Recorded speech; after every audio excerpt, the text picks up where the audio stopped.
Hello everyone, welcome back to TCF Sport. My name is Ben, joined as ever by my brother Stephen. How you doing? I'm good, thank you. Hello, everyone. Yeah, excited to record another episode about Premier League football, as we always do. Yeah. And maybe other sports. Yeah, we did boxing last night, innit? And another pressing matter, but I'll let you do your intro and all that sort of junk first. What was the other pressing matter? You'll find out soon. Okay. Because this is the Christmas episode, isn't it? It is the Christmas episode, even though we haven't got Christmas jumpers on, but that's okay. Well, humbug or hats. Oh, but I wasn't doing hats. I hate wearing hats. I'd have worn the black Santa hat. The black Santa hat? Yeah, the humbug hat. I'm not surprised you would have worn that. Black slimming. I need to wear black in my older age. Yeah. Oh, yeah. That's the reason why. Most definitely. Although someone at work said to me, I thought you was 28 today. I was like, you got a friend. Oh, friend. Yeah, friend. Yeah. No, I feel like if you want to speak about other sports, I'm intrigued now. No, to be honest, it was more, because this is the Christmas episode, Die Hard. Christmas film or film set at Christmas? It's a big debate. Christmas film. I think it's both. Oh, what is it you called me the other week? Jeremy Corbyn with the splinters on my bum. No, the reason I think it's both is because, yes, it's always played at Christmas, but you can watch it all year round. Oh, you can watch it all year round, yeah. Like, it's set at Christmas. It's the setting. Okay, what is your favourite Christmas film? I'm not going to tell you that on recording. Why is that? Mine's Trading Places. I feel like yours. Oh, really? Is it Trading Places? Mine's Trading Places. Does that make it like that anymore? No. I only watched it the other night as well. Did you? Oh, yeah, it's good. It's very good. Not going to do your Lionel impression again. Off podcast, maybe. Off podcast. I mean, the greatest thing about that when they're on the train is like you can see where the makeup. I know. Like, do you think that was done deliberately to show how bad it was? Like how? Is that deliberate for the characters? But anyway, gone completely off piste. I know, because we're the casual film fans as well now, obviously. Yeah. I mean, actually do have a lot to talk about in terms of the Premier League side of things. So, I mean, I feel like we should just crack straight into it, yeah? Yeah, let's go. Sackings, first of all. Not just because it's the Christmas time of year. What have you made? Gary O'Neill at Wolves, Russell Martin at Southampton. Do you think they're both unlucky to have lost their jobs? I feel like Gary O'Neill could have been given a little bit more time in terms of the job he came in and did last year. Not on form, but in terms of the job he came in and did last season. He could have been afforded that. Although, after his press conference against Ipswich, he basically said they're not good enough, so maybe he'd lost the dressing room. I think he had with that. Yeah. And the Southampton manager, the fans were calling for his head. Some fans, I've seen publicly on social media, other bits and pieces, that a lot of Southampton fans have said the squad's clearly not good enough. They wouldn't have minded if it had just got experience this season, gone down, obviously because they are going down, and then come back up next year. Yeah, but it's the style of play. They're never going to start playing that style of play with the players they got. I know. And well, as you sort of alluded to, once fans start voting with their feet, the amount of fans that had left the game against Tottenham, it was it was a massacre, and there was no way that he was going to stay on. On Gary O'Neill, I think the Wolves board had tried to give him as much time as possible with the results that it had last few weeks. Lost against West Ham. I can't remember the result before that, and obviously lost to Ipswich. They were sort of saying, "Oh, he's going to give him one more game, Bournemouth, I think, was before West Ham. Yeah, of course, which is another game after they battered Fulham 4-1. Yeah, I know. It was another game that you thought, okay, they'll give him a chance, see what happens. But when he came out and said what he said after the Ipswich game, it was... And then it was Ipswich and West Ham. At the end of those games, they were kicking off, weren't they? Yeah, and I don't really understand what was happening. They all just lost their heads. Yeah, it was a bit mad, really. Yeah. I mean, Ipswich, though, when they got back to 1-1, they battered them. Ipswich. I know. Absolutely battered them. But that's why there is an element that he's been really unlucky. Yeah, he has been. Yeah, both with, defending and decision-making forwards, going forwards as well, the chances they had that they should have scored, and VAR refereeing decisions again. The couple in the West Ham game, I know they scored right after the Emerson one. I can't remember who it was, but Emerson pushed, I think it might have been Doherty. Either way, pushed a forward for Wolves, and Wolves scored right after. It was a Stonewall penalty. Was it given? No. It kind of sums up his time in charge, though, with the VAR decisions. I've not seen the West Ham highlights. Yeah. I just read about they felt hard done by VAR. And it's like, shock.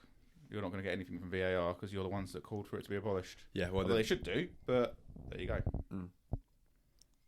What have you made of the two replacements that have, or the decisions to replace Gary O'Neill with Vitor Pereira and Russell Martin with Ivan Juric? I imagine you're probably not going to have too much of an opinion because you won't know too much about them. I mean, I personally don't know too much about them, but No, I don't know anything about them. But then, at the time of recording, Wolves have just gone and smashed Leicester. Was it 4-0? 3-0. It's 3-0. But then they were against the Danny Ward, so Leicester didn't really play with a goalkeeper again. So what's he done? Danny Ward has done 3 halves of football and conceded 6 goals. Yeah, well, it was just funny. Technically, 2 halves of football and conceded 6 goals because the 3 goals that they conceded today were first half. So, I suppose. Yeah, very good. I say that, but he's still on a truckload more money than I am. So yeah, I know. I'll happily go and concede 6. I'd rather just be 6 a game. Scott Carson. 3 a game. Yeah, exactly. Yeah, sit on the bench. I'll do that. Yeah, I can bring banter if you want. Great lads have around. Let's do card tricks. Card tricks. That was Jordan Henderson, wasn't it? Right, it was, yeah. Yeah, for England. Yeah, brilliant. Yeah, it was funny. Yeah. Yeah, I mean, I don't really have a great deal to say about the 2 managers that have come in either. It was interesting, though, Vitor Pereira, it might ring a few bells. So do you remember when Rafa Benitez was sacked by Everton? Yeah. And the board replaced him with Frank Lampard? But Vitor Pereira was the one that they were looking at first until the Everton fans protested significantly to say that they didn't want him. And then they went after Lampard. Why did they not want him? The record, I'm not sure. Was he at Porto? He was at Porto. He's won the league with Porto. He's been all over the place. There is a little... So I've seen, just doing research for this episode, he's also managed out in Brazil. He was at Corinthians. Decided to leave Corinthians to say that he needed to return home because his mum was ill. I think about a month later, he was back in Brazil managing a rival club, Flamengo. The idea was that he was going to be appointed by Flamengo because they're in the Club World Cup. If they beat the Saudi Arabian side that they're facing, they're going to play Real Madrid in the final, wanted to get somebody with experience to try and beat Madrid. Okay. They didn't beat the Saudi Arabian side. They lost in the semi-final. So, yeah. Yeah, well, if you were lying about your mum being unwell, then you got exactly what you deserved. Yeah, I mean, that side of things, I don't know. That. No, that side of things, I don't know. But just tell them you don't want to manage them anymore. Yeah, well, great result first off today, but we'll see. It's one result against the Danny Ward. Sorry, Danny. Yeah. Not sorry. I mean, Southampton, they could appoint whoever they wanted, and the writing's on the wall for them, in my opinion. Well, it looked better against Liverpool, didn't they? Because they became more compact. Yeah. But I know you're going to talk about it later, but they could have, maybe got to 2-2. There was a contentious decision, wasn't there? Talk about it now, Jarrell Conser. Yeah. You said contentious? It was stonewall. Even Liverpool fans on social media were saying that he should have been sent off. Yeah. I don't know if it would have been a free kick or penalty. I imagine more of a free kick. It was outside the box. Yeah. I saw. But it was, I don't know how they didn't give that. Bottled it. Yeah. Bottled it. Although, having said that, it was quite nice that there was no VAR in the League Cup. Yeah, but I was discussing this with Jim and the Gregs, because Arsenal had Jesus' was offside. Goal. Yeah. And I think they're reliant on VAR too much. They don't want to make the decisions because they had VAR there. Obviously, they don't now until the semis. Yeah. But it just shows that it's having maybe a detrimental effect to their performance. Yeah. I mean, because the Jesus one, he was in line bottom half of his body, but his chest was offside. So I can understand why Palace fans are so frustrated. Yeah. Obviously, I don't mean to sound biased, as I'd say it if it was any other club as well, but that to me smacked of the old advantage to the centre forward. So it was quite nice to see in that sense. I don't know. It was quite clear it was offside though. It wasn't that tight. But his legs were score with your in chest. line. No, I know. So if you can, I'm of the opinion if you can score with the body part, then you're offside. Whereas if he was running and his arm was offside, then I'd be like, well, no, because you can't score with that. Fair enough. So there you go. Either way, just an opinion, isn't it? Yeah, doesn't make it right. No. To go back to the 2 sackings, Gary O'Neill and Russell Martin. Obviously, they're both English managers. It leaves now that they've gone only Eddie Howe and Sean Dyche as the only 2 English managers in charge at Premier League sides. So, do you think in this country we have an issue with producing top-class managers? And how many top-class managers would you say that we've actually produced? Do we have an issue creating top-class managers? I guess Oasis said it best, maybe. But then it's all about how much time they get as well. But how many people also go down the route of the punditry? Yeah, but I mean, do they do that before they've Do tried they- to be a manager? Some go straight into the punditry. Some go to the punditry, try to be a manager, then come back to the punditry, Or don't they? they're in and out. Gary Yeah. Neville. Lampard's obviously gone back to. He's had to drop back down to the Championship, hasn't he? Yeah. Although I still maintain that going to Chelsea from Derby was far too soon. Yeah. But then Gerrard's managerial career is over, isn't it? You get sacked out in Saudi Arabia. Was Has it? he actually been sacked from I think so. Saudi? Yeah. I don't know. I could be incorrect, but I'm pretty sure. It shows you how much attention that I pay to. I know they were under pressure and he was under pressure, Yeah. but I don't know why he went out over there after going to Villa. Or I don't know why he went over there. I say that. But I mean, look how good Villa have done since. I know. I know they've made a few signings. Don't get me wrong, but the squad when Unai Emery inherited, he didn't But make he a load of turned signings straight around. away. Yeah. I know. Shows you difference in a top class Yeah. manager. Yeah. Who do you think then are the best English managers in the game at the moment then? Sam Allardyce. I knew you were going And to he's say got a that. good podcast. I mean, well, it's going to be Eddie Howe, isn't it? They play the best football Yeah. Would you in terms of English managers before anyone goes, oh, blah, blah, blah, blah, blah. Would you put Graham Potter? Not necessarily alongside him, but if you're using best managers plural. Yeah, Graham Potter's obviously another good one. Good style of play. But there's an argument didn't get a fair crack of the whip at Chelsea, but they had so many different players. Yeah. And we know why Mudryk was at Chelsea now, just to sell his PEDs. That's performing enhancing drugs for you kids that don't know what PEDs are. And then you'd have to say Dyche because he's in the job still, wouldn't you? Yeah, although I don't think it'll be in the job till the end of the season if he keeps them up. But Yeah. now Everton have got new owners. The Friedkin Group have come in. They've been at Roma. Freaky group. Friedkin. What Tim happened Friedkin. to... Who was it? 777. What happened to them? They're like being done for embezzlement and whatever else. I was like, well, they wanted to buy Everton. It was lucky Everton didn't go down Yeah, that it route was then, a isn't it? massive. I mean, they would have had to have proven that they had the money, which they didn't have because they were borrowing it, and the firm that they're borrowing it from obviously wanted it back. They're fraud, corruption, all Ponzi sorts. scheme. Yeah, all sorts going on over there. The Friedkin Group own Roma, which is so obviously they've got a massive club that they already own, so that they've got evidence and proof that they can do it. The thing that makes me wonder though, and one of the questions that I've written down, what next for the club, but more specifically, what next for Sean Dyche? Jose to Everton? Well, they sacked Mourinho at Roma, didn't they? They did, yeah. Yeah. But still, he went back to Chelsea. If he goes to Everton, it won't be for a good couple of years because they'll be the next couple of years. They're not going to be competing anywhere anytime soon. So No. yeah, the main thing for them is just stay up this season, which I think is why Sean Dyche will be in charge until the end of the season. But then over the summer, they'll bring in whoever they want to bring in. Don't upset the apple cart. They've had 2 good results the last 2 weeks. What, 2-0-0s? Yeah, but against I know, Arsenal I and know, Chelsea, I know, away I at know. Arsenal. I know, but again, that's why And they got a PP at Liverpool. yeah, unbeaten in 4, There you go. including He knows what he's doing. yeah, but that's further that to me is evidence of why he'll be in charge until the end of the season because he'll grind out results, but because they're not that attractive to watch. The main purpose for this season is just stay up. He keeps them up, that's fine. Then it'll be part ways in the summer. What do I always say on this podcast? That if you're not top 6, your main purpose every year is just to stay up. Exactly. But fresh money, they'll have fresh ideas. It is just to me clear as You hope. It depends if they're patient or not. Or if they go, we've spent all this money, I expect you to win the league. Well, they won't be patient based on the evidence in Roma because they set Mourinho, and Mourinho, to be fair, had been in charge a little while, but had won them the Europa Conference League, got to the final of the Europa League. The They blamed fans, Anthony Taylor for that loss, didn't they? yeah, the fans didn't want to see him go, but then they brought in club legend Daniele De Rossi after that, sacked him after 9 months in charge. He was appointed January of this year, 4 games into the new season, drew 3, lost 1, gone. And then they appointed Ivan Juric, the new Southampton manager, gave him 12 games, sacked. And now they've brought Claudio Ranieri out of retirement. So Claudio Ranieri is back at Roma. Relegation battle. Southampton have gone. Which 2 from Everton, Leicester, Ipswich and Wolves do you think will follow? Ipswich are gone. Don't want to say it again now, do you? I will say it again. We had technical issues, so we have actually already discussed this. Yeah. No, I will say it again. Why do you think Ipswich have gone? I think you're a little bit harsh, but to say that they're completely gone. Don't get me wrong. To me, they're favourites to go down as well alongside Southampton. But to say that they've gone already is... Well, they're dropping points at home, and they're not consistent enough. But then conversely, they've had a couple of decent away wins.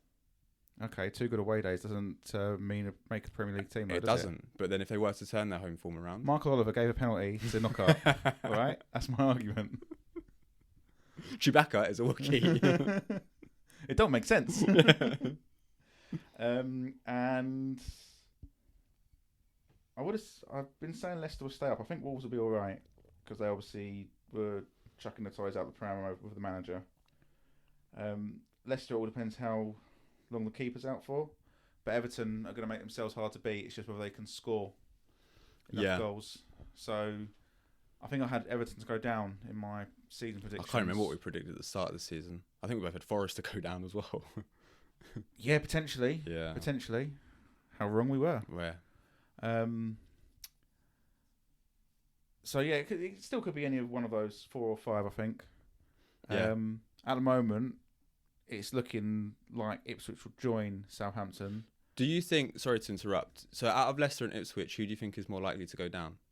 Ipswich. I disagree with that. I don't think Leicester are anywhere near as good as what people think. Not that people think they rate them that well anyway, but I don't rate them at all. Fair enough. I mean, you're not giving Ruud van Nistelrooy much of a chance, are you? No. 3 games.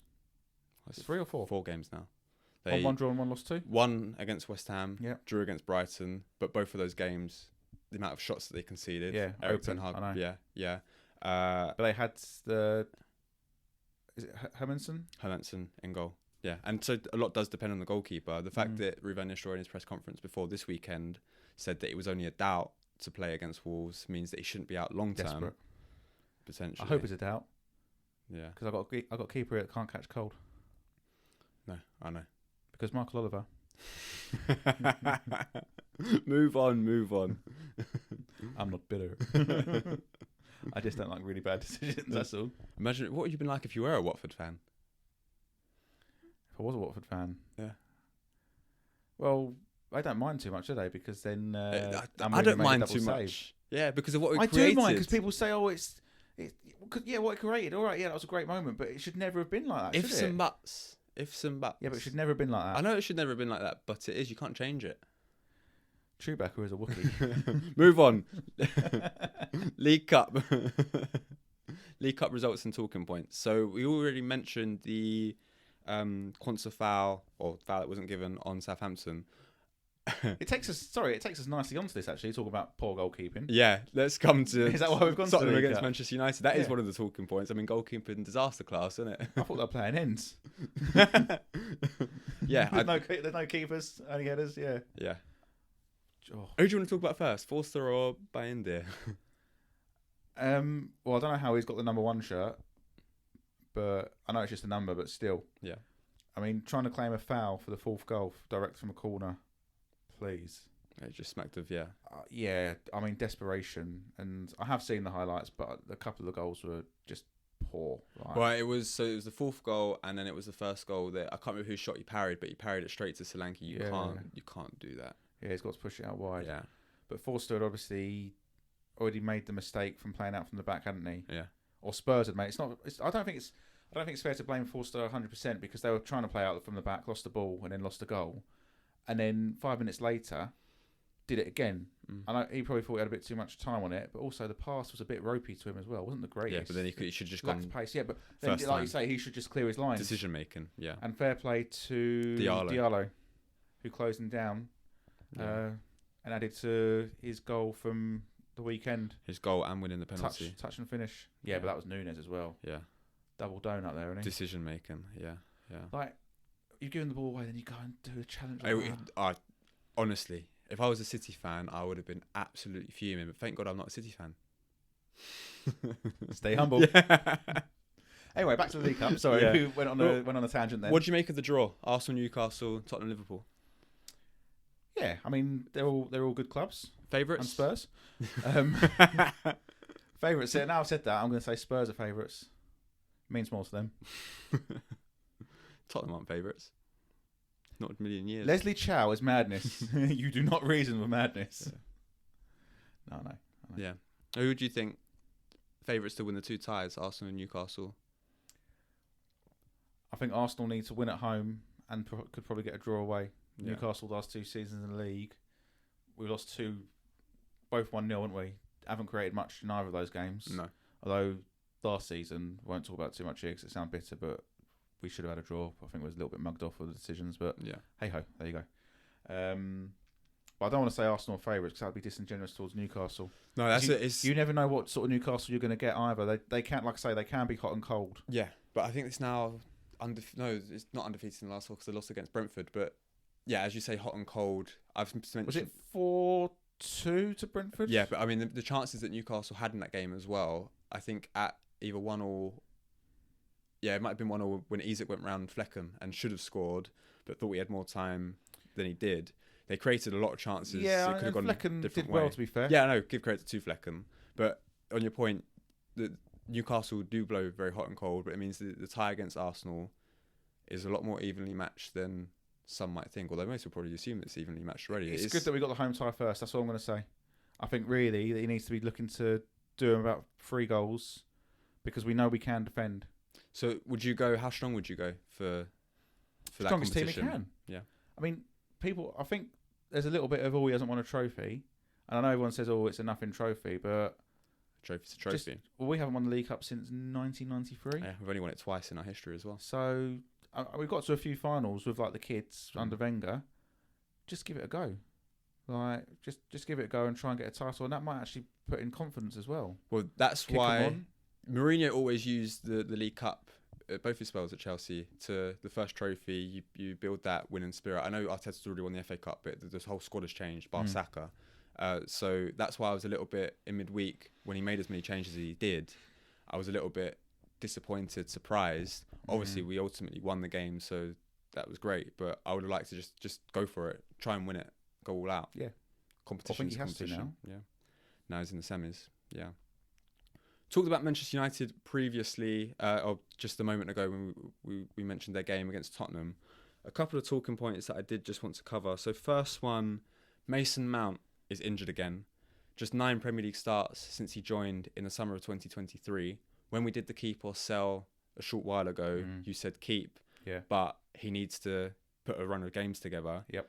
If I were to ask you that question again now, Mason Mount, keep or sell, would your opinion have changed based on the fact he's got another injury? I'd say send him out on loan to try and get fit, where he's not under too much pressure. I'm not going to backtrack on what I said because I still think they should keep him, but I don't know if I've said it at the time. I didn't quite understand the signing. We probably said it at the time when we recorded, at the time that they signed him. Maybe, yeah. I didn't like... He was good for Chelsea, but... And he did win a Champions League, I get that. But arguably, he was signed... In my view, Mason Mount is a number 10. He was signed as a number 10 or attacking midfielder. They already had Bruno Fernandes in that position. Now, don't get me wrong, you want 2 players in every position, sure. But... I mean, Bruno Fernandes in that position, he was always injured, didn't you? Yeah. Bruno Fernandes is better than Mason Mount. Bruno Fernandes should be starting for Manchester United. And it means if you're going to try and force Mason Mount... He wasn't in the squad today. I think he was injured. Or was it injured or suspended? I'm not sure. Didn't see. Because, he didn't start and he wasn't on the bench. Rashford wasn't involved at all. No, well, then that's the second question that I wanted to ask. It seems pretty clear that he is going to leave. He wants to leave. Well, I mean, have you seen his comments? Or with Henry Winter, wasn't it? That he wants a fresh challenge, wants a new challenge. Henry Winter. Leave the journalists aside for a second. Where do you think he should go, Marcus Rashford? Well, I've seen him linked with West Ham, and I think I heard... Really? Yeah, I don't know if that's parody. And I overheard some football talk at work today. I love a bit of football talk. And someone was saying, go to West Ham and he'll do what Jesse Lingard did. I'm like, well, what? Be good for half a season, then bugger off to... South Korea is where he is now. Yeah. You'll think I'm mad, but the way Martinelli is at the moment, if it wasn't for his wages, I'd have him at Arsenal on the left-hand side. But it is for his wages. Challenging Martinelli. Yeah. Because I think Martinelli's been a bit hit and miss. Well, that's why, in my view, Trossard is our best left winger, and Trossard should be starting. And I'd also have Trossard doesn't have any pace. He is good, but he doesn't have pace. No, I know. He's probably, arguably, our best finisher, Trossard. Yeah, which we said previously. But on Rashford, the big stumbling block is the wages, because the clubs that I've seen he's been linked with, I didn't see West Ham, but PSG, because obviously PSG can pay for his wages, and then otherwise you're looking at Saudi Arabia and somewhere like that. And he also mentioned, I think, in his interview with Henry Winter that ultimately he wants to get back into the England squad. Obviously, you can do that playing for PSG because you'll be playing a European competition as well. But as soon as you go outside of the top 5 sort of European leagues and away from the eyes of the Champions League or Europa League, you won't be getting back in. Didn't Henderson stay in the but that was England fold? That was Gareth Southgate in charge, wasn't it? So it's slightly different. Friend. Yeah. It'll be interesting to see where he goes. But if it's on loan, wherever he goes to, United will be paying at least half his wages, wouldn't they? It'll be like the Sterling situation with Chelsea. Yeah. It would, Speaking of that film, well, you spoke before recording. He gets on base. You know when he have you seen it where he has the he goes and speaks to the batter, and it's like they're paying your wages for me. Yeah. So they're paying you to play against them. Yeah. Because that was when it was What was the batter's name? David something, wasn't it? It wasn't Giambi. It was Giambi. Baptiste? No, Giambi was something different. I'm not sure. No, I know who you're talking about though, because I know the scene. I can picture the scene. Yeah, it's good. Yeah, it was Good a good film. Very good film. Moneyball, for those that are watching, going, what film are they talking about? Have you read the book as well? No, no, I haven't read the book. But that's similar to. You talk about the whole data in football, and pretty much every book that I've read about data in football always mentions Moneyball at some point, and Billy Bean especially. But the difference is, with the American sports, they're not as free-flowing. Basketball aside, and ice hockey, they can be quite stop-start. Yeah. And even with baseball, like it's a little bit different, isn't it? Like football is free-flowing. Like, and they say about having all these systems, but someone skews the ball, you've got to have someone else there be able to drop back into position and fit it. And so I think sometimes it's overcomplicated. Just put the ball in that goal and keep it out that one. You sound like Sean Dyche with that comment. I mean, it's easy, it's managing business. The thing that I'll say in response to that is data basically sees your eyes are the best at seeing things. Yeah. But to see everything that you can't see, that's where the data is useful. Okay, and that's why I'd argue that the data is helpful, because you're able to see things that you can't. I'm not saying data's unhelpful. I'm not saying it's not useful at all. But sometimes you can be too data dense. To me, it's just the data supports everything else. If you're bringing it in as another tool, that's fine. Yeah, but I'll give you a couple of examples, like expected goals. Yeah, but West Ham have 0.5 expected goals, but win the game. And against Arsenal, who have 4.5 expected goals. Barcelona had 99.9% possession against Celtic, lost 2-1 in the Champions League. Yeah. I'm over exaggerating the possession, but it was about 83%. It was 89%. Yeah, something ridiculous. It was in the high 80s. But expected goals, as somebody else has commented on one of our posts, one of the clips that I put out, is just to tell you which players are performing above average with the chances they're getting and which players aren't. Performing above average? The only data that matters is in the top left-hand corner. No. Or bottom left-hand corner. You see, that is the most important stat. That will always be the most important stat. But data to supplement other things, it's not to say that it replaces everything else. No, but you have to be... Mate, you're starting to sound like Nathan Jones. I had all the great expected goals, expected clean sheets, expected corners. Be more open-minded. I expect to win the Euro Millions, but it doesn't mean I can live like a millionaire, does it? Be more open-minded to different concepts. You're not to say that you have to absorb everything. Close-minded. All I'm saying is, you see who's played well. Look at Man United at the moment. I know, but that's not to dig out Man United, but it's a mess. Yeah, and you can see that, and your eyes will always be the best tool. We're not saying that. Well, I'm not an advocate for data or anything like that. I'm not saying that data will replace that. People that work with data in football aren't saying that. They're just saying that it can be used to supplement what you see. Yeah, and things that you can't see, you can see everything else. We're in a situation where it's supposed to supplement what you see, but I think at the moment sometimes we let the data take over. It depends. Instead of and maybe not this season as such, but there's been times I think previously where the data doesn't look good and managers have lost their job, and it's like, but it was coming. You could see on the pitch it was coming. You could see that they were playing for the manager, and the manager loses his job. Yeah, and it can be the flip side. So one of the arguments used in the Ian Graham book that I'm using at the moment, Jurgen Klopp's final season in charge of Dortmund, they were in the relegation places in December. Basically, the press were all over him. It was a really bad season. but the data showed that they were actually performing really well. They were just really unlucky. Hence why Liverpool then went for him. And obviously you saw what happened, what he did at Liverpool. The only other thing that I want to say... Was he not already going to Liverpool, though? Because they knew that was his last season, didn't they? Because he took a sabbatical, because he was appointed to Liverpool in October, November. The only other thing I want to say about data, if it wasn't for data, Brendan Rodgers would have signed Tom Ince instead of Philippe Coutinho. That's also in the book. Oh, really? Yeah. Yeah. But then again, sometimes managers make decisions on feelings. Yeah. And some players, again though, some players, it's who's liked. Who was like, if they've worked with players at previous clubs that they've managed. And a massive one of that's Paddy Kenny in goal. Neil Warnock, wherever he went, Paddy Kenny went there. Yeah. Yeah. Well, again...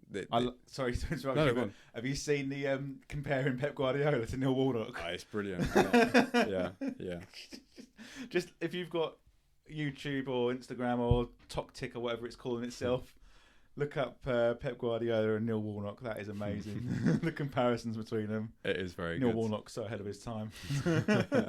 Can't get a point in London. I liked it. Have you seen the one where the Millwall lads left one in on his player? Yeah. And they come in at half time and he goes up to... They win the game. And he goes up... I can't remember what the player's name is. Call him Jones. And he goes up. So yeah, that's for Jones, that is. Tell Jones, well done. Like, he's going up... You're a player like that, yeah, you deserve that loss. I don't think I've seen that one. No. It's good. The one that always springs to mind is enjoy it, but enjoy it while being disciplined. Yeah, being effing disciplined. Yeah, it's class, isn't it? Oh, good class stuff. Chelsea, is Cole Palmer the best player in the league, in your opinion? Not at the moment, but he's in the top 3. Who would you say is ahead of him? Salah. I'd say Salah's probably carrying Liverpool a little bit to an extent. His numbers are ridiculous if you're just looking at goals and assists purely in terms of that. Absolutely mental. Yep. And then who else above? I'm trying to think of. I'm not thinking of an Arsenal player. I'm trying to think of one of the other. Not Chris Wood. Although he's gone back to type. Apparently, I was reading missed a really good chance yesterday. Didn't score, did he? No, he didn't score. Ola Aina and Elanga, I want to say, but I could be wrong. Aina definitely did give 1 goal. Well, let's say he's in the top 2 then. Yeah. I'll tell you, sorry to change it a slight. I'll tell you who is doing well and it's really impressing me. Jackson. Nicholas Jackson. I know he missed like pretty much an open goal, but did you see his goal against, I think it was Brentford? Was it Brentford? Leicester, wasn't it? Was the last goal that he scored, was it Cucurella scored against Brentford last week? He missed the open goal against Brentford. Yeah, but then he scored. He did score as well. Yeah, he took it really well. He took it really well from. I think, if I'm right, just outside the area. Yeah, running towards goal, rolled it lovely outside his foot, and then hit it with his laces. Lovely finish. We mentioned him previously after Chelsea beat Leicester a couple of weeks ago because his goal that he scored then, which was Chelsea's first goal, was really well taken. Yeah, he's come on a lot. He's looking sharper. Yeah. In actual fact, I'd go as far to say he's come on better than Darwin Nunez for Liverpool. Wow. He's still, don't get me wrong, he still misses the odd chance, but he then gets a goal in the same game. He started doing that, have you noticed? Yeah, well, his numbers are certainly a lot better than Nunez, and it's why, when talking about Nunez, another talking point that I've got here, should Liverpool be looking to move him on next summer? Yeah, well, we had the conversation, was it last season? Where he said give him one more season, because he looked like he was coming on, obviously, the 2 goals against Newcastle, which we always mention. Go back to you, but those finishes were world-class finishes. They were quality, yeah. But he didn't have to think about it. No. Just utilise his pace and then hit the ball. Keep it simple. Far corner, yeah. So yeah, I think they probably. It depends what Arne Slot wants to do, but. Well, out of the 5 forwards that they've got, ignoring Chiesa for a second because he's injury prone and all of that sort of thing. So out of Luis Diaz, Jota, Cody he looked Gakpo, good as well the other day, by the way, in the League Cup. Chiesa. Did he? Yeah. Good. But I'm not going to include him in this only because he hasn't played that many games for Liverpool. So, did he? Sorry, I interrupted you. I apologise, but did he arrive injured? So I don't know if he arrived injured per se, but because of the injuries that he's had over the last season or 2 with Juventus, then his ACL, he's not match fit. He's very short of minutes. What are you laughing at? I just thought he was going to say he's very short. Sizest. No, just not his fault. Short of minutes. Yeah. But so it's just trying to build him up to get match fit. which is obviously what the League Cup is good for. So out of Luis Diaz, Jota, Cody Gakpo, Mo Salah and Darwin Nunez, where would you rank Darwin Nunez next to those? Bottom of the pile. Yeah, so yeah, which is good. I'm not saying he's a bad player, but just out of those, like Jota comes on and does a job, doesn't he? I know he's an impact sub, wants to be starting more. Yeah. Where if you're I think Luis Diaz. I've always maintained Luis Diaz's quality, and I think he's actually going to be the one that continues where Salah leaves off if they trust him enough. Yeah. If you want to compare it to a different metric or put it to a different metric, who is the best finisher out of those? And if you were to rank them, to me, Salah's number 1, Jota's probably number 2, Diaz, Gakpo, and then Nunez at the bottom of the pile. Happy to disagree on the top 4, but Nunez for me is bottom of that pile. I'd argue Jota's number 1 finisher. That's fair enough. Only because he doesn't have as many chances. Comes on as a sub, gets a goal. Yeah. In that demographic. But I'll have to check the data. I'll get my Excel spreadsheets up for you after this episode. He scores a chance. Excel for the win. To go back to Chelsea for a second, do you think Chelsea are in the title race? Not at the moment, no. You're going on board with Maresca's line of thinking? Because every time he gets asked this, he says, no, we're not experienced enough. No, we're not experienced enough. No, I think they're doing really well. It's funny enough, I made a joke to someone today. I said, oh, cheer up, you're in the title race, because he's a Chelsea fan. I just think, come February, March, ask me that question again, and we'll see how they're doing. I think they're doing really well, and I'm not being disingenuous saying they're not in the title race, because at the moment they're more so than Arsenal. Yeah. Well, they're playing better than us. Yeah, they're just playing really well, and I think if you're a Chelsea fan, after the 2-3 seasons you had recently, just enjoy it. They look like a team again, and in Cole Palmer, you've got one of the best players in the league. Yeah. Like, Guardiola is saying he needs to rebuild. I know he doesn't normally mind getting rid of players and all that sort of thing, but surely that one's got to be keeping him up at night. We have always praised City for their recruitment over the last few years, the money that they make. But you've gone from Palmer to Savinho. And the money that they sold Palmer for, at the time you think £40 million, he's barely played for City, it's not a bad bit of business. Now it's, pull your pants down. God, yeah, he could be worth 2 or 3 times that in the current market. So, yeah, mental. On my own thoughts, Chelsea in the title race, I'm similar to Maresca's line of thinking that, and what you've just spelled out, they're doing really well. They are far ahead of where I thought they'd be this season, because at the start of the year I gave them so much criticism, which obviously I've since taken back, and rightfully so, because they've proved me wrong. But the goalkeeper I don't think is good enough, as a lot of Chelsea fans have said. No, and it's not top class. The 2 centre halves for me aren't good enough either. They concede too many chances and too many goals. And what you just mentioned about enjoy it where they've been, because of where they've been over the last couple of seasons, it almost reminds me of where we were 2022-23 season. I know we were sort of top of the league and everyone was saying we're in the title race and things like that, and to an extent we were, but that inexperience told at the end and we fell away. That kind of smacks me of Chelsea, that enjoy it while you've got it this season and then look to really push on next season afterwards. Yeah, and Sanchez has always got one in him where you think, oh, he should have done better with that. But yeah, just enjoy it while it lasts and enjoy watching.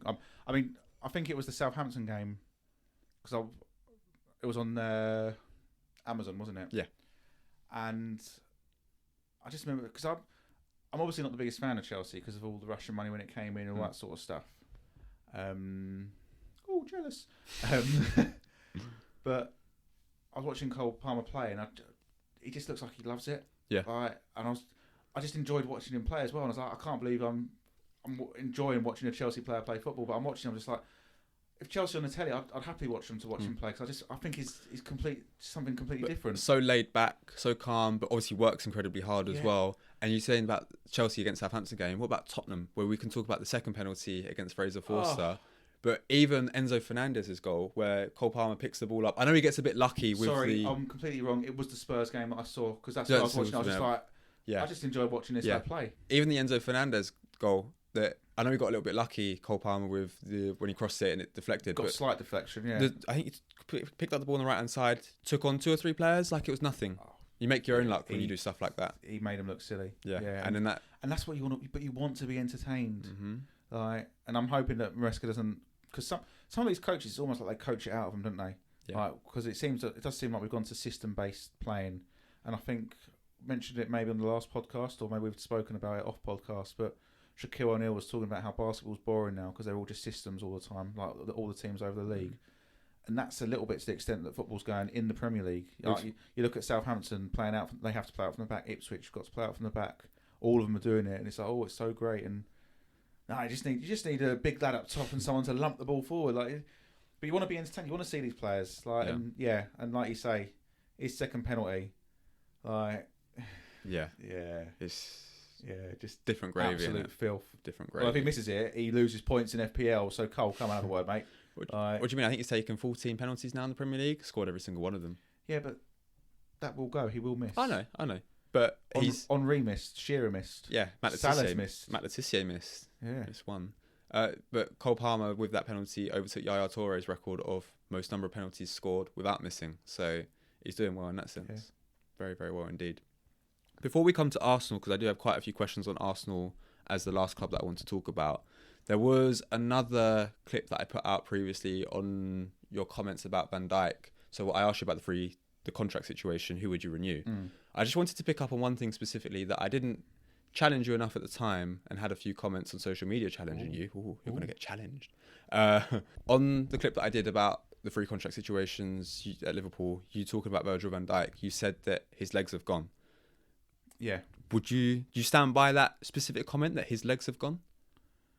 Yeah, when I say his legs are gone, I obviously mean he's not the same player as when he first arrived at Liverpool, is he? No, but that's a big distinction to make between... So there is undisputed that as you get older, with the injuries that he's had, the ACL that he did, he's lost a yard or two in pace. You can't dispute that. Yeah, so and my terminology for that is his legs are gone. Okay, but that's the terminology I grew up with. Does it mean something else now then? Well, no, to me, his legs are gone. His legs have been Pickford. To me, and to some of the people who had commented in reaction to that clip, when you say that a player's legs have gone, it means that he's not worthwhile. He doesn't deserve to be at that club anymore.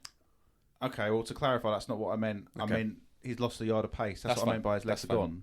No, I did just want to clarify that, though, because I should have questioned it more. Was there a lot of people going, you what?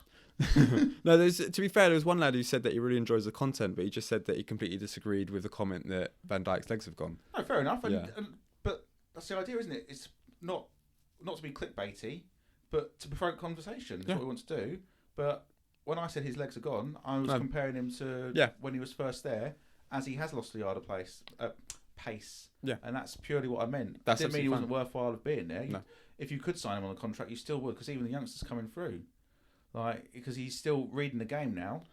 As well. Would you still say that he's the best centre back in the league right now? No, he's not the best centre back in the league. Who would you have in front of him? Who would I have in front of him? Probably Martinez from Man United. You know who I'd have in front of him. Saliba? Yeah. And people will say I'm biased, but... Would you have Konate in front of Van Dijk? Yeah, I would. Yeah. So I think Konate's quality as well. I think Konate's quality. I'll tell you who is really good, who's going to be there soon, up there, the Quarry. Oh, Palace's. Yeah. Speaking to Jimmy the Greggs, isn't it? Well, in his words... We pulled Fulham's pants down by selling him Anderson and bringing him in. It's obviously taken him a few games to gel in, but yeah. And with Gahey, I mean, as long as they keep Gahey as well, I know there was questions about whether he's going to go to Newcastle interested in him.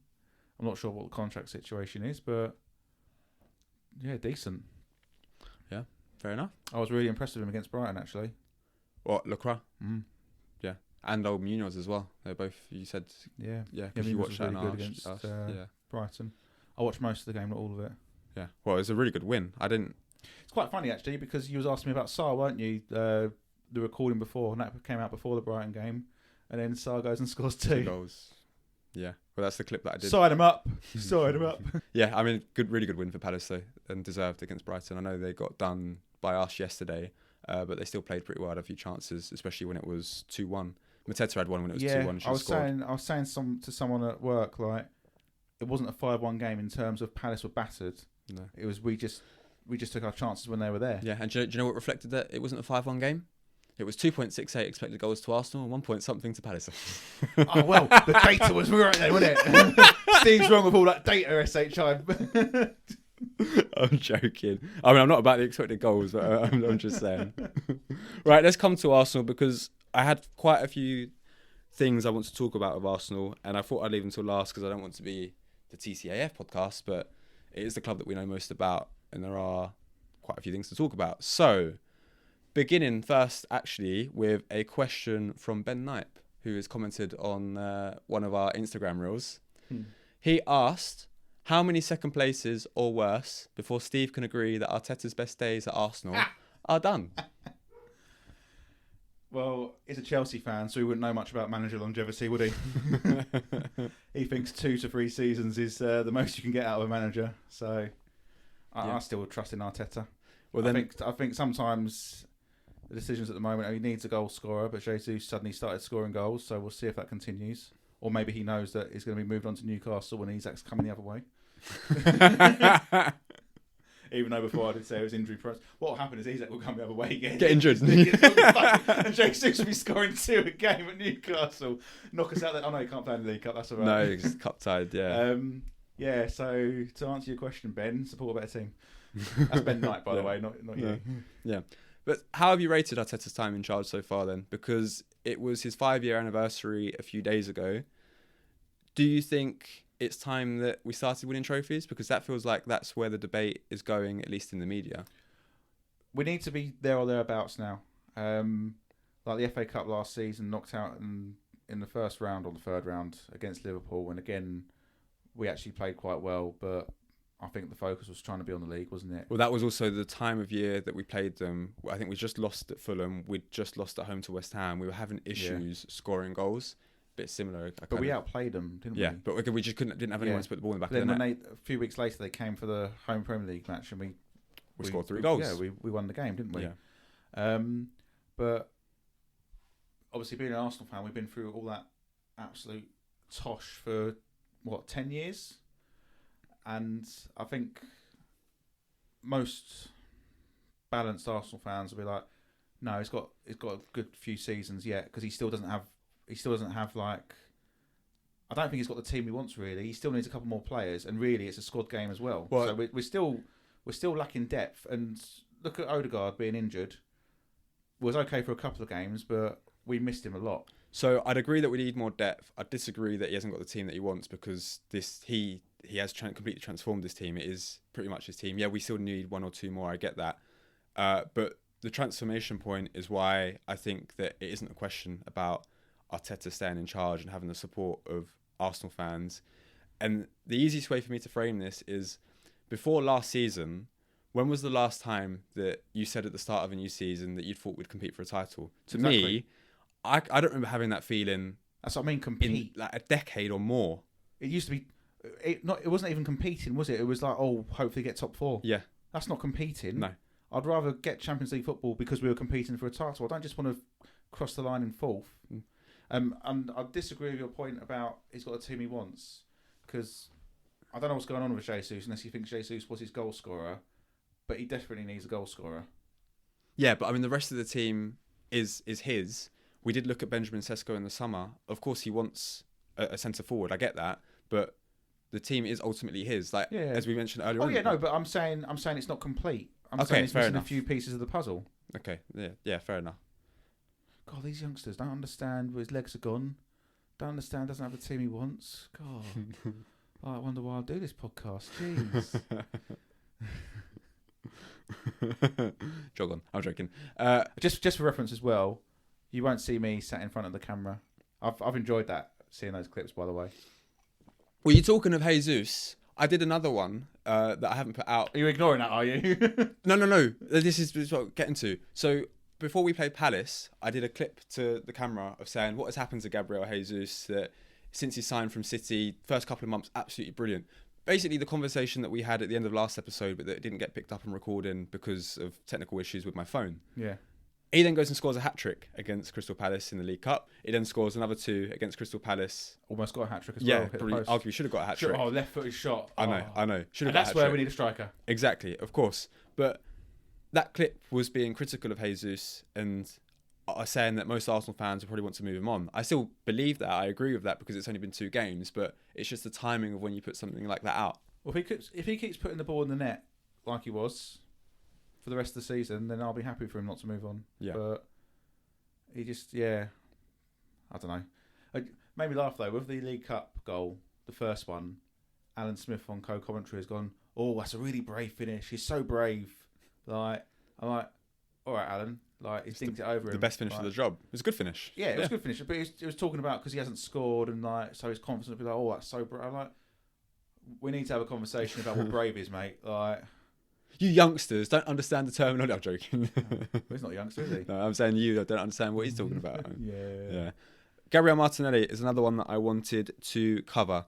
So the question on him, has Martinelli improved since the 2022-23 season? No. Is that an issue for us, for Arsenal going forwards? Potentially. Do you think that we should be looking to sign a different left winger? I know you mentioned Rashford's name earlier. The wages weren't an issue, but do you think that maybe he needs competition? At the moment, he just seems to cut back too much and delay. Like, he's got pace, and you sort of think, was it even you that said it against Palace yesterday, where he beat someone, so then put the ball what in? happens when he beats someone, and the Jesus header hits the post, and then Havertz but even follows the Man up. United game at home, there was times where he was almost 1-on-1, and he delays and holds and lets them get back in position. I don't get it. Yeah, but because you say that he needs somebody to push him on and to compete, but it feels like since we signed Trossard, not that I'm blaming that for Martinelli's form, but because they've been used interchangeably, Martinelli's form has declined. I know there's been a couple of injuries thrown in there, but I mean the wider point is that he has stagnated since the 2022-23 season, and it feels like if we want to take another step up to the next level, you've got to be looking at somebody genuinely class who can complement Saka on the other side. Well, that season he had a really good season, didn't he? Yeah. The one you're talking about. And it was never going to always continue. And I think No, the next of course season he also picked up an injury, didn't he? Yeah. So he was a bit in and out. Sometimes he just needs to take his chances. He just needs to go back to that a little bit. Just keep it simple. Because he is a good player. I don't want him moved on. No. But there's potentially better left wingers out there, aren't there? Yeah. Or maybe that you can then learn from. Because not Sterling. Yeah, he picked up an injury as well. Did he? In training, yeah. Did he? Oh, that'll be his Arsenal career over then? I don't know how significant it is yet, but yeah, he's going back to Chelsea in January, surely. We're not going to keep him for the season. You don't think? What, paying half his wages or whatever it is? You'd be better off sending him back, saving that money and buying someone. Bring younger. back Reece Nelson. Yeah. Because he's still out on loan, isn't he? Yeah, and he's looked all right. Bring back a Iwobi. There. That's one that, yeah, I mean, maybe when we do the roundup of all the results, we'll come to Fulham, but yeah, he's done really well, hasn't he? Last few weeks. Iwobi. Bukayo Saka is another one that I want to talk about. How do you rate him? Because I feel like... Out of 10, probably. Out of podcasts that we've done previously, and even when we've just been watching games, Arsenal games, sometimes I feel like you're certainly more critical of him than I am, which isn't necessarily a bad thing, obviously it's opinions anyway. Yeah. But I feel like you're overly critical and too harsh. Fair enough. I feel like he's overly hyped and doesn't always deliver on the big occasion, which is what they're saying always. The argument is saying he's world class. He's not world class. No, I'm not. I'm not saying you're saying he's world class. No, either. no, That's fine. what I hear. Yeah. And to be that, you need to deliver on the big occasion more than what I think he does. And I don't just mean from corners. You need to create something, or you need to score. I'm sorry, because you're talking about you don't just mean from corners. So 5 goals and 10 assists in 16 games so far this season, only 3 of which were from corners. Isn't that not creating? All right, fair enough. All right, I proved him wrong. Yes, I got the stats work. The stats work. How many of those assists are also penalties for fouls on him? No, this is genuine assists from the Premier League's website. How many goals did you say he scored? 5 goals. 5 goals, and one of those was from the penalty spot, wasn't it? Against West Ham. Yeah, and only just about got it in. Yeah, but then this is why I think he needs to score more. Yeah, but this is why I've then done stats for all of the last few seasons. So if you look from where it is, in 2020-21 season, 5 goals, 3 assists in 32 games. Season after, 11 goals, 7 assists in 38 games. Season after that, 14 goals, 11 assists in 38 games. The season after that, 16 goals and 9 assists in 35 games. And then we come to this season, which I've already mentioned. But the wider point is, he is going every season, year on year, like that. The trajectory is always up. That's the only reason why I say, I think personally, you're a little bit too critical of him, especially the fact he's only 23 still. I'm not saying he's world class. He's been overused as well. Yeah. And sometimes he looks tired in games. And it's the games, but that's all well and good. But sometimes it's the games where it's tight. Say, for example, the Everton 0-0 when you need something. that's when a world-class player gets you something. I know, but then we're talking about taking the next step up to the world-class level. Because the game you mentioned about Everton, he was a bit unfortunate in the sense of, I mean, there were times that he had like 3 men on him and he'd beat them all, and then he'd need a bit of support from teammates, and he didn't get it. He is doubled up against. But Brighton, I know he was down to 10 men. He had a decent chance. No. Didn't put it away. Everton as well, the chance that he had that Pickford saved near post, if he goes far post, the likelihood is more likely to score. It's still a very good save from Pickford. Well, I didn't watch it because you said not to bother. Yeah, I mean, that was... But what you're telling me is my eyes are lying to me and the data's telling me what my eyes aren't seeing. No, then we go back to you just saying... Which is what you fair said. enough. Yeah, No, I want to prove you wrong. I didn't want to prove you wrong. I just wanted to actually understand what you actually think about Bukayo Saka. No, I think he's a good player. Yeah. And I think he's also a presence, but I just want to see a little bit more, personally. But then when we're talking about Martinelli on the other side, Saka on this side, and you're saying, we've both said that Martinelli is stagnated, do you recognise that Saka has gone like that, Martinelli has gone like that? There is clear differences in levels between them. Yeah. Okay, fair enough. Yeah. Cool. Good conversation. Saka's more kind of like that, not like that. Look at the numbers year on year. Oh, I love my data. Yeah, but if you want to then go back to conversations, about what we see with our eyes, it's more than just that. He is one of the best at protecting the ball from the fullback. He's also having to make up, in my opinion, Martinelli's deficiencies mean that the ball gets recycled out to Saka so much that he has to do more. Fair enough. But I still stand by, I do not want Saka on penalties. You want Odegaard instead? I want Odegaard on penalties, yeah. Fair enough. I mean, I don't think Odegaard's missed one. Saka's only missed one in the Premier League. Obviously missed one in the Euros as well. Yeah, one in the Premier League, big one. Against West Ham, yeah. Yeah. I know. We've already covered Jesus. I guess the only thing to clarify, even though you put your hands up for the camera, would you swap Jesus for Isak? No. Yeah, I would. Yeah, I think I'd agree with you as well. Last one on Arsenal. Do you think we're too reliant on set pieces? Judging by this weekend, no. I know, it's good, wasn't it? Yeah, about time. We have been. And if you can't score, then you're going to struggle. For score from open play. Yeah. But there's also been an argument saying that we were wasteful from set pieces, so you can't win, can you? No, well, I remember the time when it was like we got a corner and I used to say, just give them the ball. Just give the ball to the keeper because we're not going to do anything with it. No, I know. It's funny, isn't it? You go from one extreme to the other. Like, it doesn't bother me scoring from set pieces. That's the whole idea, isn't it? Yeah. The goal's a goal, but you just like to be good in all departments, really, ideally. You want to have a lot of threats, including one from set pieces. If you're a manager of a club at any level, would you go zone or would you go man-to-man? Man-to-man. Yeah, that's how football has changed as well in the last few years, isn't it? It feels like some people pick up man-to-man and then the main headers of the ball are all zonal. Hence why we saw Lewis Skelly on Mateta yesterday and Saliba and Gabriel obviously picking up the main zones in the 6-yard box. Yeah. I was trying to think of Lewis Skelly, but yeah. Left back. Yeah, you called it out when we watched it. Yeah. Like, why is the young lad... The guy that's up to his elbow. Yeah. Picking up Mateta. But then that's where we're amateurs, don't we? We don't know like the pros do. So they're watching. Of course they're not watching this. If they ever see this going, yeah, man to man, yeah. You wouldn't even get to the League Cup semi-finals, boys. Different systems in it. It's football has changed. That's one of the ways it has done. Okay, that's everything that I wanted to cover on Arsenal. Do you want to talk about any of the main talking points from the last few results? No. One thing I did actually want to mention, Fulham briefly. Talked about Iwobi previously. Obviously, the form this season, really good. But the player that I did actually want to pick out for special praise is the left back, Anthony Robertson. Yeah, quality. One of the best left backs in the league. Both defensively, I mean, he handled Saka pretty well when we went to Craven Cottage. I know, but then you credit the fullback where you credit the fullback. Didn't need to double up then, did they? No. And against Liverpool, got 2 assists playing against Mo Salah, and just the work rate in general. He is arguably, I don't want to say the best left back in the league off the top of my head, but he's certainly up there as one of the best. American? He's American, but he elected to play for America, got an English accent, so I don't know if he could have played for England. I'm not sure on the background, but yeah, he's top. He's really good. Yeah, very decent. Always looks pretty solid whenever we watch him. Indeed. Now let's talk about the boxing. Yeah.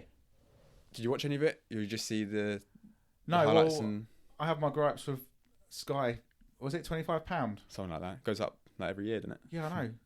But YouTube highlights, 3.5 minutes.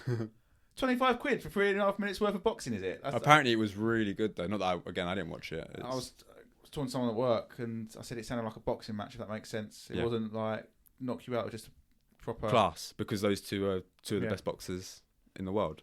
Yeah, but from the highlights I've seen, Fury didn't. I know Fury says he won it, but Fury didn't win it. Yeah. Right. Well, most people. I think that's indicative of the scorecards because it was 116, 112 across the 3 scorecards, wasn't it? Most people watching, fans, commentators alike, said Usyk deserved the win. They just said that the scorecards were a little bit too wide. It should have been a little bit closer. But they were still pretty unanimous that he deserved it. I think. Because I didn't realise Usyk's 37. Like, I didn't realise he was that old, so to speak, in terms of an athlete. But most boxers, to be fair, they certainly peak towards, or in their 30s, latter in the 40s. It does feel like an older man's game to an extent. But I just sort of think maybe Usyk had the energy levels towards the latter stages, the latter rounds. Because Tyson Fury did look good in the early rounds. Like I say, purely like the boxing ability. But yeah, I think the next one for Usyk should be Daniel Dubois. Well, he wants a rematch, doesn't he? Of course he does, yeah. He called it out afterwards. Yeah, straight away. He's like, give the bloke a break. Yeah. Cause I saw a clip of an interview of him, and he said he hates the training, but he loves boxing. If he could just do the fight, he'd do the fight. But it's like, it's discipline. I know I need to do the training, so I'm going to do it. Yeah. So, yeah, but cool. I think Usyk deserved winner. What next with Tyson Fury as well? I mean, it's up to him, innit? Maybe wait to see if Usyk wins and then see if he'll have another one. Because I know he doesn't really want to have another one with him, does he? He said he wants to fight someone else, not a third one with Fury. Unless the money's good. I imagine there will be... If Fury wants to continue, and obviously Usyk's going to continue after he's fought Daniel Dubois, because that is the next fight to me to unify the belts again. But Fury, that appeal to fight Anthony Joshua, it would sell out a British stadium if they wanted to do it in the UK. I know they're both... Well, Joshua's certainly not. They should have done it when I was holding the belts. I know. To do it now, I've got to be honest, like, I'd look up the highlights and be interested in it, but had they done it when I had the belts, I'd have gone and watched it, or paid for the pay-per-view or whatever, but I'll be like, all right, I'll catch up with it. Yeah. Right. But then it feels like, obviously, Fury, if he wants to continue, he's going to have to go and fight somebody else. And then there would be appetite there to fight Usyk again, only because he's not been knocked out by Usyk. Yeah, Usyk's deservedly beaten him twice, but it still feels like it could go... There's a bit of intrigue there. It still feels like there could be a different result. The problem is, Fury needs to knock him out. Yeah. I think after round 8, that's it. He needs to time up within the first 8 rounds. And I don't think Usyk's been knocked down as a heavyweight. No, he has, didn't he? It was the Fury, the first fight, they knocked each other down, didn't they? Did they? I can't remember. Maybe. Daniel Dubois knocked Usyk down, but it was classed as a low blow, which is why there was a bit of contentiousness to the fight that they had. Yeah. I don't know. Is he undefeated in the... Because he was cruiserweight, wasn't he? Usyk's undefeated, yeah. Usyk's undefeated everywhere. Yeah.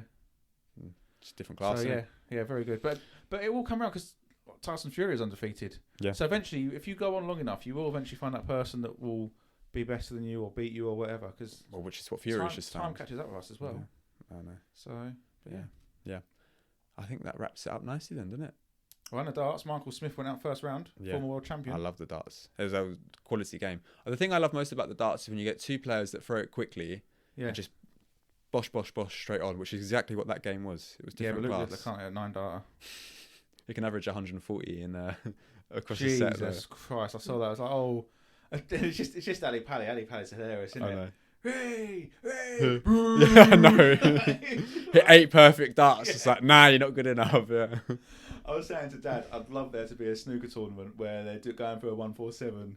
Hey! And then Mr. Black for the 147. The only tournament you'll get that in at snooker is the snooker shootout, because to an extent the crowds are already like that they want the players playing to go for all sorts of shots, and they're quite loud through. I'd like to see a world championship like that one day. We would never doing the Mexican wave at the Crucible. Never be like it. Yeah, of course not. I know. It is quite interesting to see though, because you've watched that Gods of Snooker documentary, haven't you? But where snooker used to be in the 80s, in which it was massive, well, in this country especially. Since then, it feels like it's declined. Probably maybe because lack of characters. But darts, by contrast, especially since the 2000s onwards, just the complete opposite direction. Yeah. Well, because they got characters, and it's funny how like they just don't care about all that noise. No, like they're not apart bothered from at all. Ted Hankey does. Ted Hankey and Gerwyn Price. A little bit, yeah. Although he's finally realised that it's not going to change, so you just got to get on with it. Yeah, I know. But yeah, no, good stuff in it. Good stuff. Yeah. And on that note, I think we should wrap up. Absolutely. So, to everyone listening, watching, especially on YouTube, thank you ever so much for joining us. As this is our Christmas episode from both of us, have a very Merry Christmas and enjoy, especially over the New Year as well. And don't forget to like and subscribe. That is 100% saying. You tell me, yeah, I don't want this to be used as a thumbnail. I don't want this to be used as a thumbnail. Yeah, then you give me gold. You give me absolute gold. And I want that to stay in, because if ever this makes a load of money and all that sort of stuff, that's fine. You go, you give me gold and I don't get paid. I'm like, right. Absolutely might be fine. Blood, but he's getting sued. Come around with your Maserati. No, Steve, I don't earn any money from it. I'm like, you sure? I've heard you moved. Yeah, it's just a rental. Yeah, 6 bedrooms though, innit, Ben? Oh, yeah. Airbnb. Then I'll go back to you. Want me to keep this one, and I'll go back to the previous podcast. We? Mine. I'm joking. Always has been ours. It always will be. No, you're the creator. You need 2 people to tango. You need 2 people at least to have a podcast. I can't talk to myself. Only on the little clips that I do, that more of which will be coming. But they're good, those clips. Keep them going. Yeah. Just next time I'll try and do one when Jesus doesn't bang in a hat-trick. And no, keep it going. Yeah. Like, do one where it's like, Arsenal rubbish and won't win the league. Reverse psychology. Yeah, because, players will definitely watch it and it will have an impact. You never know how the universe works, do you? Yeah. Anyway, as he said, like, subscribe, comment. I'm not coming to the camera. Have a very Merry Christmas, and you shall hear us both on the next one. And likewise to yourself, have a very Merry Christmas. And to you. Yeah. See you on the next one. And see you at Christmas.